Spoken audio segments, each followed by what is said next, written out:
In part two of my chat with Nick Berry, owner of Rock Creek Ranch, we chat to him about changing from Krieghoff to Kolar and getting his son as hooked on sporting clays as he is.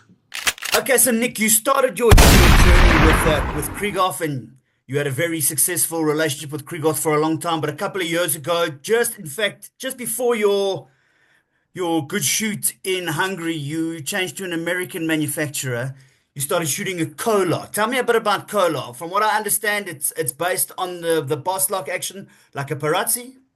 So it's a little bit of a combination out of all worlds, Perazzi, Krieghoff, Beretta, and combine it to try to get an American-made high-end gun.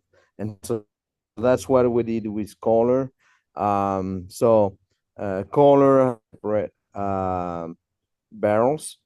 Where you can you can change the point of impact of the first of the upper barrel or lower barrel. It comes with three different type of ribs: high adjustable, tapered ramp, and flat rib. The trigger is more based on I'd say on the Perazzi, with trigger that I actually never used, yeah, and coil springs, so it's very reliable. And then the closing mechanism is tiny bit more, I would say, maybe like a Beretta. So yeah, they combine really everything. So my choice was to go to a 32-inch, so 81 centimeter tapered ramp rib, and which was close to what I was shooting with Krieghoff. I was shooting the sporting barrel. And I got a custom stock by Jim Greenwood, which was the case as well on my Krieghoff. So I'd say, comparing apple to apple, they're very similar guns, very high-end guns. Even price-wise, they're very close to each other. So no, I mean, very happy with it. The support at Kolar is second to none. I've never seen that. It's incredible. Sean Mainland is now running the company, even though his dad Jeff is still, the big boss. But Sean is running the daily operation, and he's very responsive, very reactive.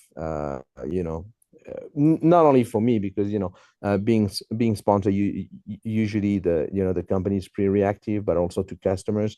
I've had customers, having little issues that you can get, with any brand. Like customer had an issue with the trigger on a Sunday, and so I called Sean on Sunday with my customer. Sean picked up the phone, sent a label to my customer on Monday to get the trigger sent. They received it on Tuesday morning. By Tuesday afternoon is when it was sent back fixed, and he received it on Thursday. Well, Yeah, so good customer service. It's incredible. And I suppose for Americans being as patriotic as they are, like it's always going to be good to have a local manufacturer getting into what is traditionally a market dominated by the Italians and the Germans. Yeah, and definitely the most guns we see still in the U.S. is Krieghoff and Beretta. There's no doubt about it. But Kolar is in that niche, and it's growing. Kolar is very, very big in trap and skeet, which is originally where they were putting all their strength and means. But now they're really pushing hard on the sporting side, and we've made little adjustments to the gun in terms of barrels, in terms of triggers, etc. And yeah, it's interesting to see, to be part also of the research and development process, because I can truly see, on the field, the benefits of what we've been doing.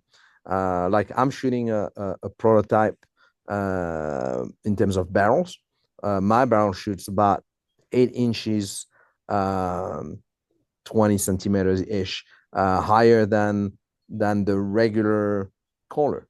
And because I felt, for me, the Kolar barrels were shooting too low. And so I talked to Sean, and Sean said, yeah, that's definitely a barrel that we're going to offer, because we've had some of our customers already saying that we'd like to have a higher point of impact. So we've worked on that, performed pretty well with it. And so people have seen it. I've had a lot of people shooting the gun to try it as well, and the feedback is excellent. So yeah, it's really, I'm really excited for the future with Kolar. My contract finishes at the end of this year with them, and we already agreed on a new contract, and I'll have a beautiful gun to show you guys in the future. Side plate Kolar with custom engraving that should be on the social media in a couple of months from now. But no, extremely excited. My son Ethan, who's 12 years old, was shooting a semi-auto pretty well, but he grew up and bulked up quite a bit. He's pretty thick for 12 years old, so decided it was maybe time to get him an over under. He loves shooting my Kolar, so he's like, you know what? I say, you know what? If you want to find a deal, you just go talk to Sean mainland on your own, and you negotiate your own thing. That's not on me. So he did. They talked with each other, and now he's shooting a Kolar. So yeah, it makes sense.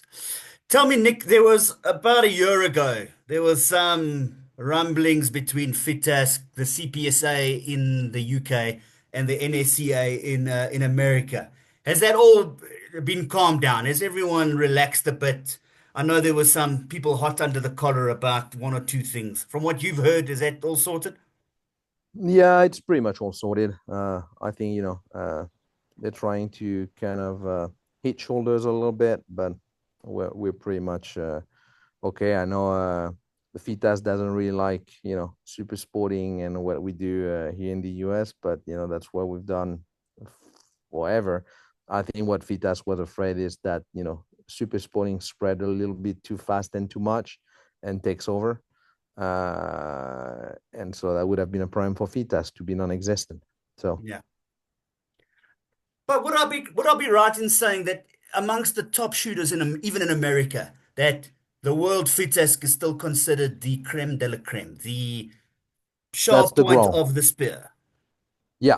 Yeah. If you talk to all of us, at the top of the game here in the country, uh, they're all going to tell you that the grow, the top of the top is a World FITAS Championship title. That's it. 100%. Because that's the only real world championship. Yeah. That's the only real championship where all the countries come. Like, if you look at the World ICTSF Championship, it's right next to us. Did you see the entries in Canada? Yeah. They don't even, they're sure they're going to make 150 shooters. Yeah. So, you win that shoot. Are you going to call yourself a world champion? Well, I mean, I know when Maybe. Derek won in 2019 in Ireland, where you and I met for the first time.